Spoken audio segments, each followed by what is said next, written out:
Have you ever wondered why the happiest time of the year can also be the loneliest? It's a bit of a paradox, isn't it? The holiday season, with all its glitter and glamour, joy and jubilation, can sometimes cast a shadow of loneliness and isolation. This paradox becomes even more pronounced when we consider the impact of unexpected circumstances, such as the recent pandemic, which has turned our lives upside down and inside out. Perhaps you found yourself feeling more alone than ever during these festive times, unable to partake in the usual holiday hustle and bustle. Now you might think you're the only one feeling this way, but let's take a closer look. A survey conducted in 2020 found that a staggering 70% of people reported feeling varying degrees of loneliness during the holiday season, with over 10% experiencing extreme loneliness. That's a considerable portion of the population, isn't it? These feelings of loneliness can be triggered by a whole host of factors. Maybe it's the isolation brought on by the pandemic, or perhaps the loss of a loved one. It could even be the weather, with shorter, darker days and colder temperatures making us feel confined and cut off from the world. And it's important to acknowledge these feelings, as loneliness can have a significant impact on our physical and mental health. In fact, researchers have compared its impact to smoking 15 cigarettes a day. That's quite a heavy toll, isn't it? So as we delve into the holiday season, it's crucial to recognize these feelings of loneliness and isolation and understand that it's okay to feel this way. But remember, it's not just you, and there are ways to navigate through this. Understanding what triggers your feelings of loneliness is the first step in addressing it. Now let's talk about those triggers. They can vary greatly from person to person, but there are some common ones that tend to affect a lot of us. The first is the loss of a loved one. Holidays are often filled with memories, and the absence of someone dear can make us feel more alone than ever.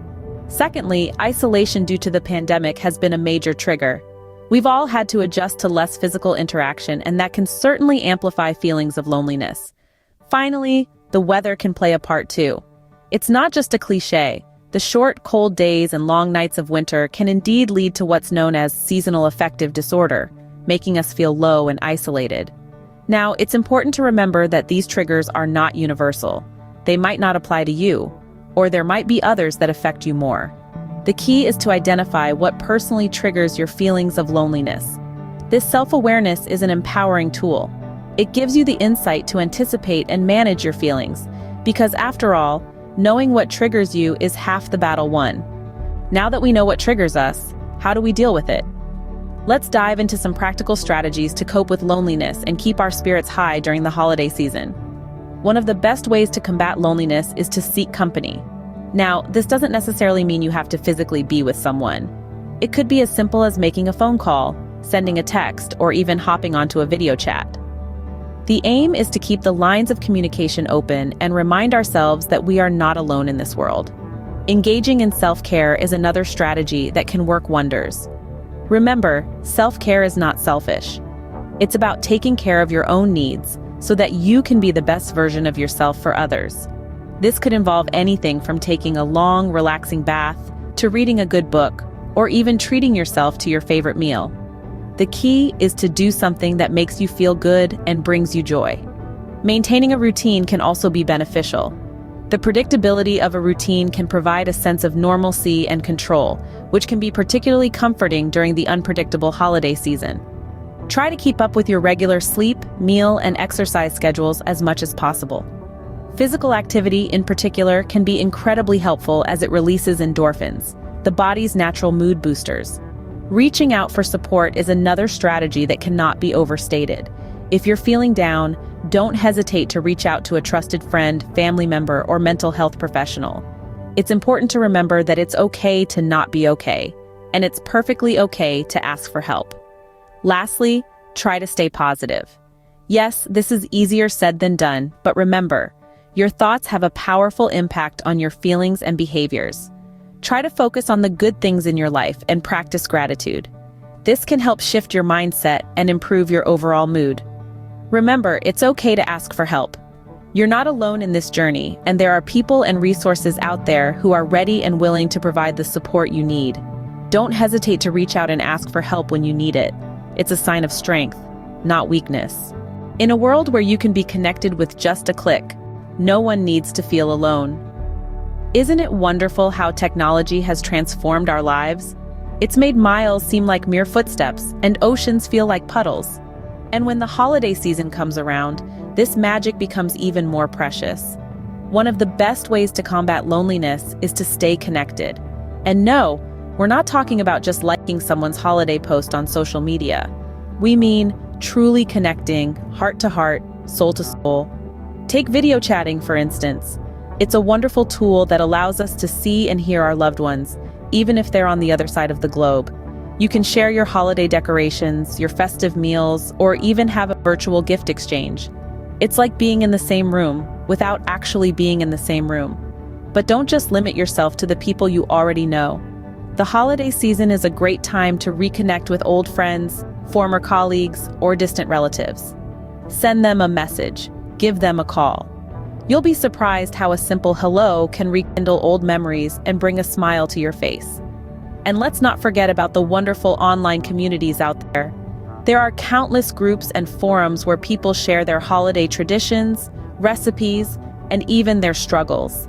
Engaging in these communities can provide a sense of belonging, a feeling that you're part of something bigger. It can remind you that you're not alone in your journey, that there are others who share your experiences, your joys, and yes, even your loneliness.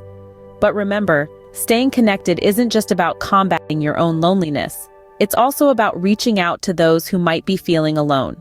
So, this holiday season, let's make a pact. Let's promise to reach out to at least one person who might be feeling lonely. Let's spread the holiday cheer and remind them that they're not alone. Reach out, reconnect, and remember, you're never alone. Sometimes the best way to beat the blues is to help someone else beat theirs. It's like an unexpected magic trick that life has up its sleeve. When we extend our hand in kindness, it's not just the recipient who benefits, we do too. It's a win-win, a 2-for-1 deal that you won't find at any holiday sale. Let's explore the therapeutic effect of doing something for others, especially those in need. You see, when we help others, our brains release endorphins, those feel-good hormones that boost our mood. Helping others gives us a sense of purpose, a feeling of being connected to something larger than ourselves. It's a potent antidote to feelings of loneliness and isolation. Now you might be wondering, how can I help others? Well, there are countless ways to lend a hand. You could volunteer at a local charity, maybe a food bank or a shelter. Even if it's just for a few hours a week, your contribution could make a world of difference to someone who's struggling. But giving doesn't always have to be grand gestures. It can be as simple as sending a warm holiday message to an old friend or leaving a kind note for your neighbor. It could be donating a few items to a local thrift store or even just offering an ear to someone who needs to talk.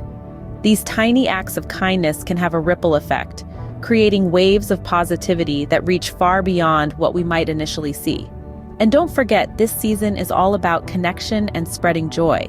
So why not share your favorite holiday recipe with friends or invite someone who may be spending the holidays alone for a virtual movie night? It's these small gestures that can bring a smile to someone's face and warm their heart. Remember, the power of giving is not about the size of the gift, but the spirit in which it is given. It's about reaching out, touching lives, and in the process, touching our own. It's about realizing that in our shared humanity, we are never truly alone.